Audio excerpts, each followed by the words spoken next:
Namaskar, good evening. You are watching Rajya Sabha television. I am Smriti Rastogi with News Tonight. Let's begin the bulletin with the top headlines. Indian economy on the upswing accelerates to an 8.2% growth rate in the first quarter of 2018 and 19. GDP registers strongest showing in the last 2 years on the back of improved performance in manufacturing, power and pharma sectors.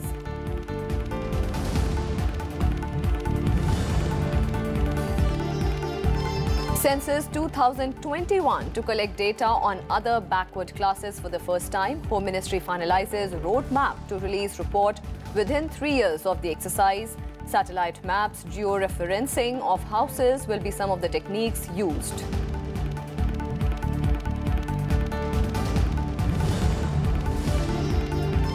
Extended deadline to file income tax returns ends. Over 6.74 crore taxpayers filed returns on the last day. Flood-affected Kerala residents can file their returns till 15th of September.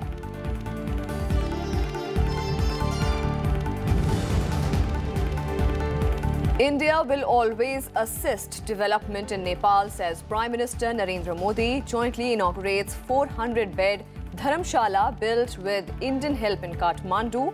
Lauds Nepal government's decision to publish late Prime Minister Vajpayee's poems in Nepali language.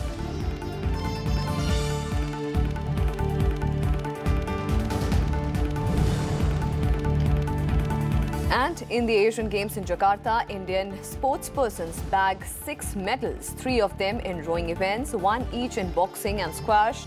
Women's hockey team wins silver with 65 medals, including 13 goals. India placed at 8th in overall tally.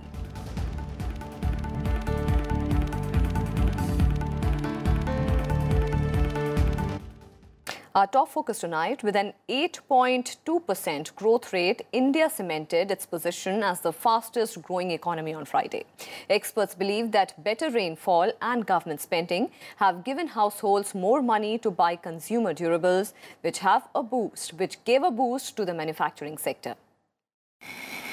Powered by a strong performance of the manufacturing, consumer spending and farm sectors, the Indian economy grew at a 15-quarter high of 8.2% in the April to June quarter this year.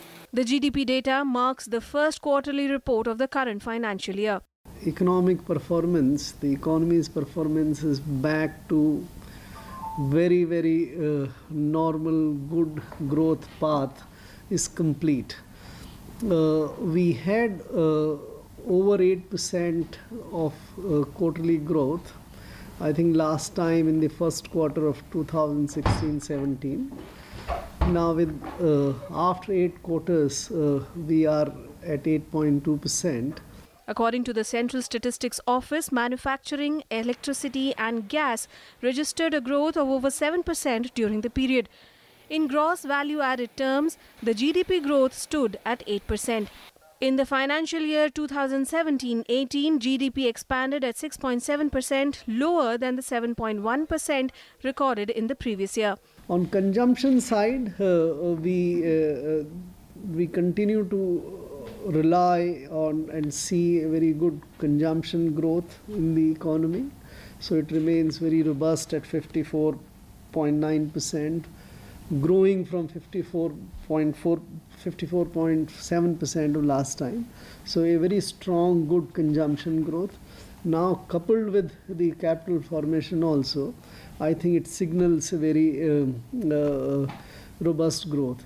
As per government data, the manufacturing sector grew at 13.5% in the first quarter of this year as compared to a contraction of 1.8% in quarter 1 of 2017-18.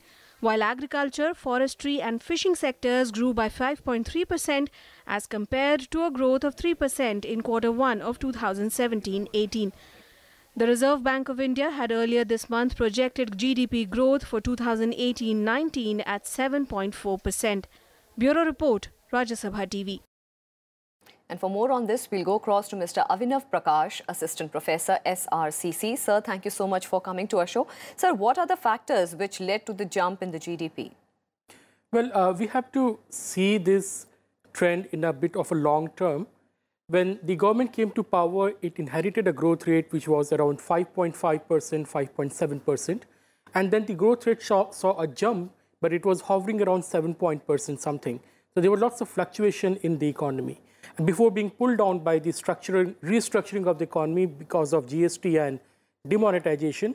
But since the last year, we see that there's a consistent upward swing in the growth rate. So your GDP growth rate has been going upward and the fluctuations have stopped. So I think this is a very good trend this time.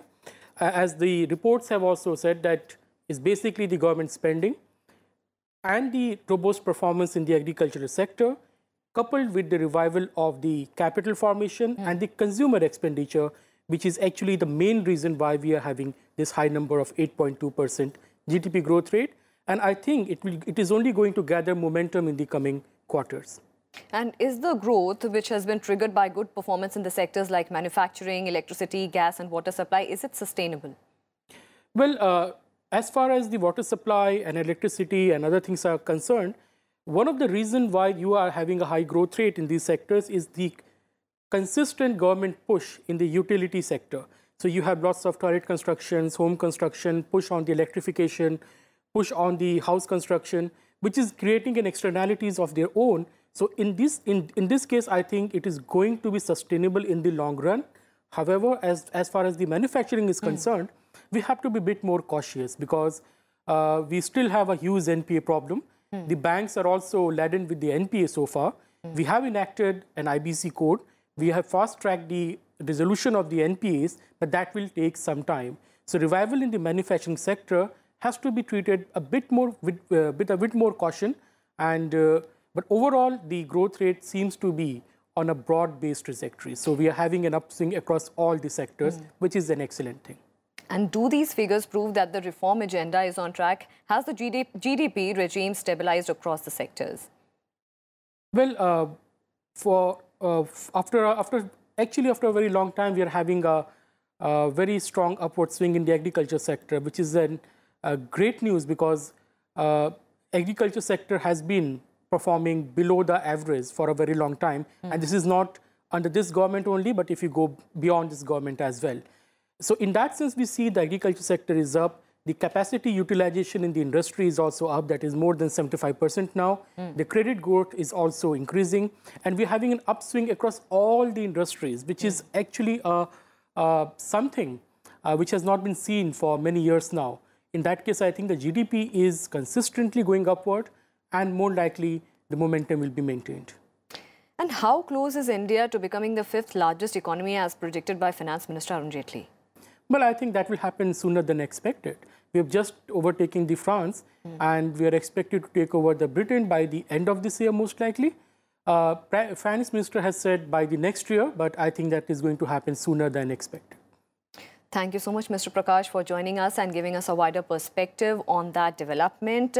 With 8.2% growth rate, now India has cemented its position as the fastest growing economy on Friday. Moving on to some other developments from BIMSTEC. The 4th BIMSTEC Summit was held in Nepal on 30th and 31st of August. At the conclusion of the two-day summit on Friday, member nations unanimously adopted the Kathmandu Declaration, calling for a peaceful, prosperous and sustainable Bay of Bengal region. They deplored terrorism as a great threat to the international peace and security and pledged to jointly combat terrorism in all its forms.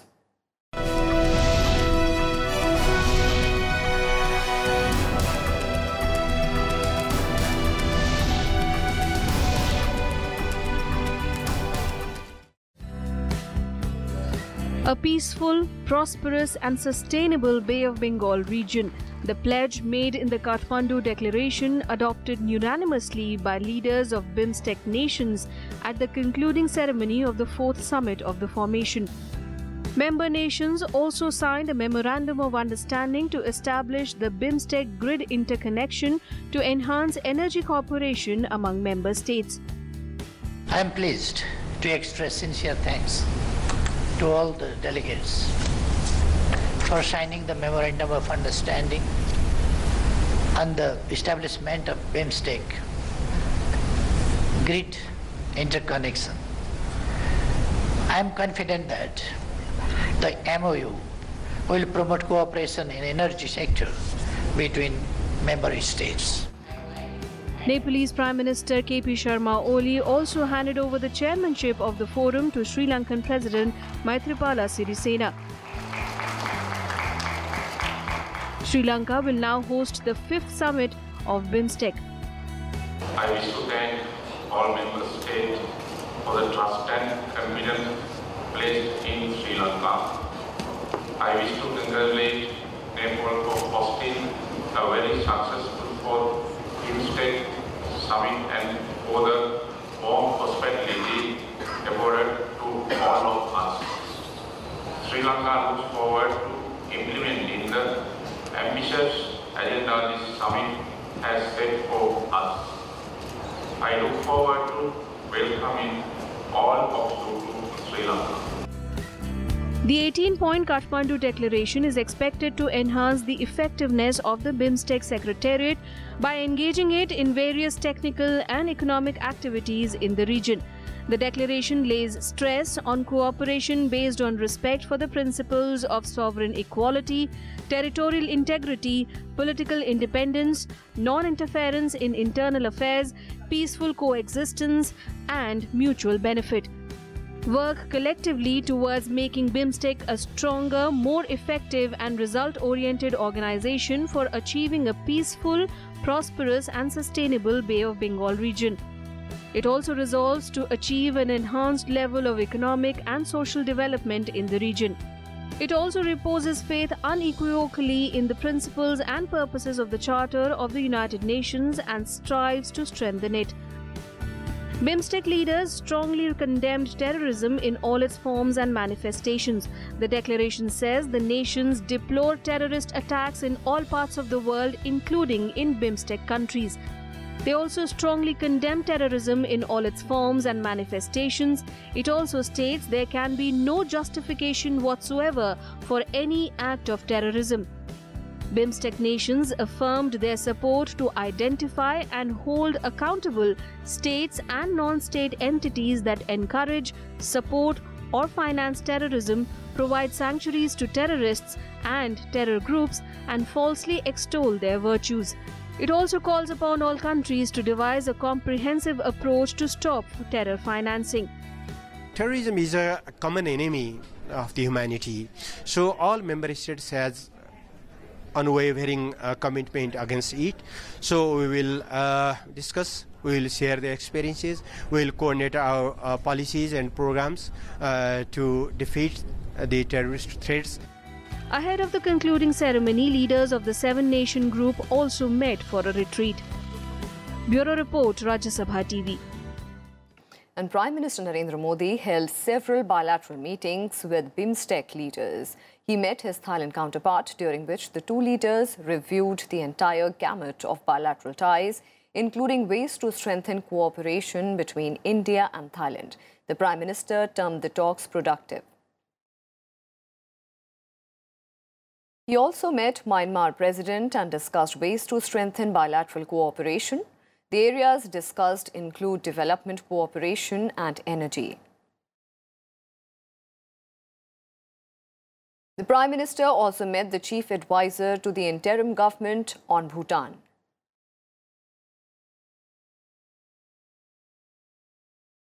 On Thursday, the Prime Minister also held bilateral meetings with Sri Lankan President Maithripala Sirisena and Bangladeshi Prime Minister Sheikh Hasina. India and Bangladesh reviewed the entire gamut of bilateral ties, including ways to boost economic and cultural cooperation. According to the sources, Prime Minister also presented BIMSTEC leaders unique gifts from the northeastern states. The gifts comprised stoles and shawls depicting traditional motifs from the northeastern states. The gifts underscore the development potential of Northeast region through enhanced connectivity and trade and commerce in BIMSTEC region.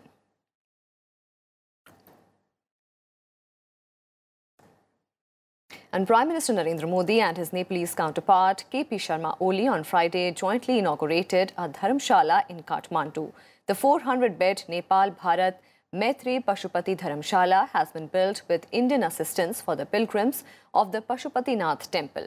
The rest house has a provision for family rooms, kitchen, dining hall, library and multi-purpose halls for travellers and families on pilgrimage to the temple.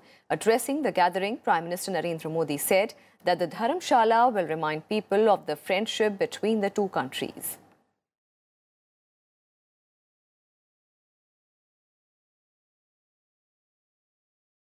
सिर्फ काठमांडू और नई दिल्ली मिल जाए, सिर्फ काठमांडू की सरकार और नई दिल्ली की सरकार मिल जाए, इतने से बात बनती नहीं है जब तक हर नेपाली, हर हिंदुस्तानी एक दूसरे से मिलजुलता नहीं है, ताकत बनती नहीं। और आज पीपल टू पीपल शक्ति को बढ़ावा देने का एक उत्तम काम नेपाल भारत मैत्री का प्रतीक इस धर्मशाला का यहां लोकार्पण हो रहा है। मेरे प्यारे भाइयों बहनों, जब भी मैं काठमांडू आता हूं तो यहां के लोगों का स्नेह और अपनापन मैं बहुत हृदय से फील करता हूं। न सिर्फ मेरे लिए बल्कि भारत के प्रति भी यही आत्मीयता नेपाल में नजर आती है। And with that, time for a very short break. More news and updates on the other side. Stay with us.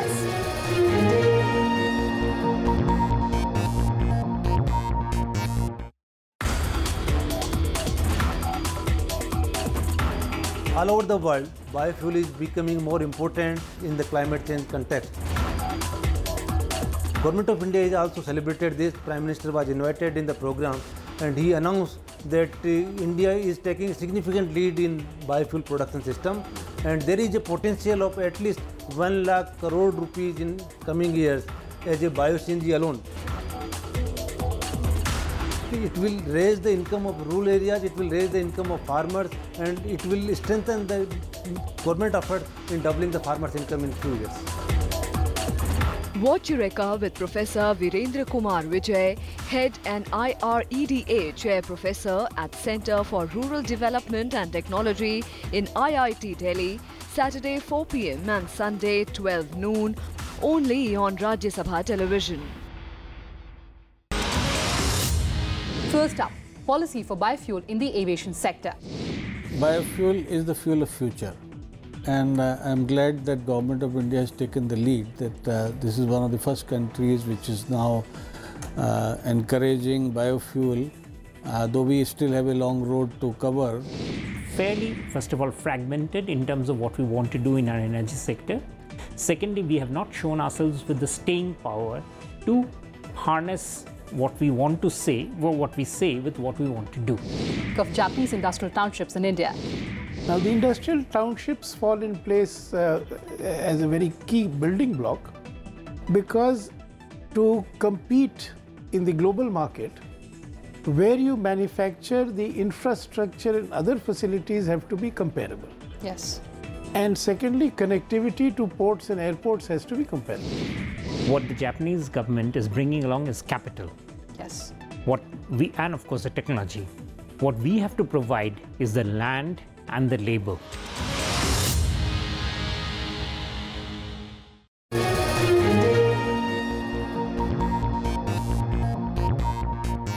Welcome back. For the first time in India, Census 2021 will collect data on other backward castes. The decision to collect OBC data came after Union Home Minister Rajnath Singh reviewed the preparations for Census 2021.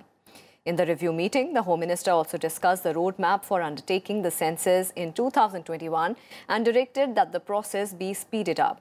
He emphasized that improvements in design and technological interventions be made. This is to ensure that the data is finalized within 3 years of the census being conducted. At present, it takes 7 to 8 years to release the complete data. The use of maps and georeferencing at the time of house listing is also under consideration. Minister of State for Home Kiran Rijiju, Home Secretary Rajiv Gauba and senior officers of the Office of Registrar General of India were also present at the meeting.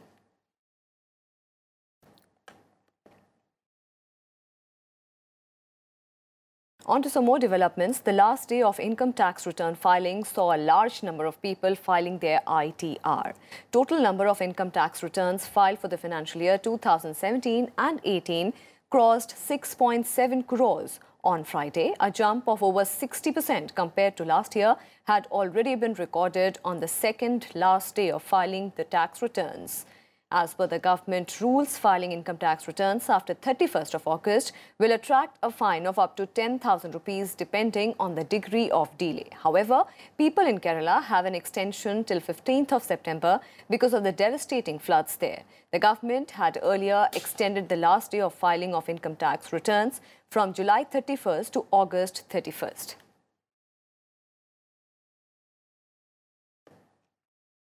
Culture plays an important role in improving the quality of one's life. Vice President M. Venkaiah Naidu said at an event in New Delhi. The Vice President also said that we must integrate art and culture into our education system. He was addressing the gathering after giving away Lifetime Achievement Awards to eminent members of the Arts and Culture Society. The event was organized by the Legends of India. The Vice President also urged the private sector to contribute its might in propagating India's culture, heritage and various art forms.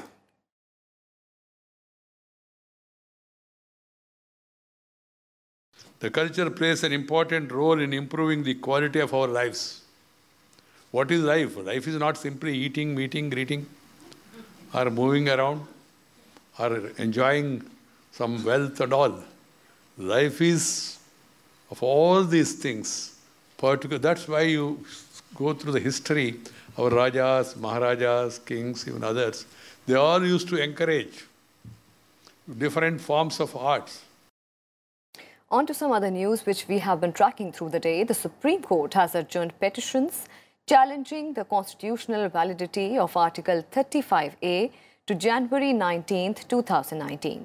The centre and state urged the court to hear the matter only after the local body elections scheduled for December in the state, as any debate and discussion on Article 35A will have direct repercussions on law and order in the state. The local body polls in the state will be held in 8 phases beginning from September and continue till December. The provisions, Article 35A of the Constitution, bars Indian citizens other than those who are permanent residents of Jammu and Kashmir from seeking employment, settling in the state, acquiring immovable properties, among others. The top court is hearing a batch of pleas seeking quashing of the article.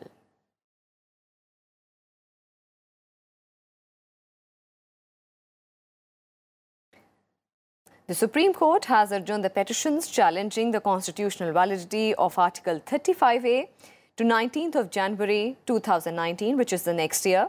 The centre and state have urged the court to hear the matter only after the local body elections in the state for December. Now, the debate and discussion on Article 35A is being considered to have a direct repercussion on the law and order situation in Jammu and Kashmir. The last date, if you remember, on the last date also they had prayed for the adjournment on the ground of the local body election, and local body election in the state of Jammu and Kashmir has not been held for quite a long time. Therefore, they have given importance to this election and they have sought deferment of this issue. And now all the news from the Asian Games.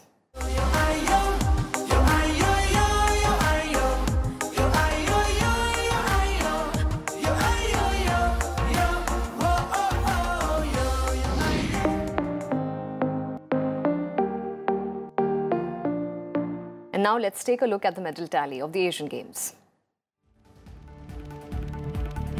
India is placed 8th in the medals tally with 65 medals that include 13 gold, 23 silver and 29 bronze. While China is at the top spot with 263 medals, including 118 gold. Japan is at the second with 189 medals, including 69 golds. South Korea is placed third in the medal tally with 160 medals, including 43 golds.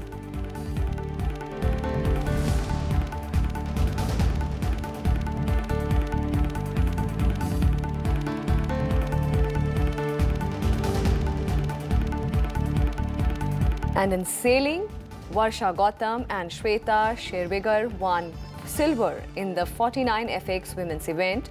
Both produced a total score of 40 after 15 races to finish second, while Harshita Tomar won bronze in the Open Laser 4.7 event. In men's 49-year event, Varun Thakkar and KC Ganapati bagged bronze with a total score of 43. The duo missed the second position by just half a point. In women's hockey, India won silver after losing 1-2 to Japan in the final. In boxing, Amit Phangal defeated Palam Kalo of Philippines 3-2 to enter the finals of the men's 49 kilograms. While another boxer in the fray, Vikas Krishan, settled for a bronze after he was declared medically unfit to fight his semi-final bout in 75 kilograms weight category due to a cut he sustained earlier in the event. However, he became first Indian boxer to clinch 3 successive Asian Games.